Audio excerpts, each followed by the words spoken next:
The Yankees facing the Blue Jays tied at 1 in the second. In the top half of the inning, Chase Headley was hit by Jay Happ. The bench is emptied, and here we go again in the bottom half of the inning. Luis Severino plunks Justin Smoke.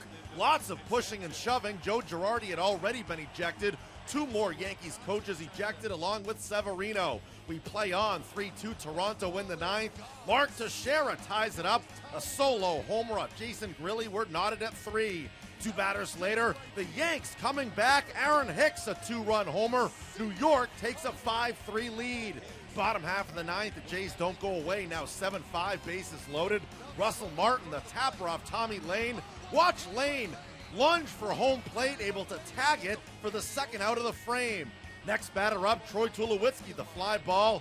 Brett Gardner into foul ground, makes the play, and that'll do it.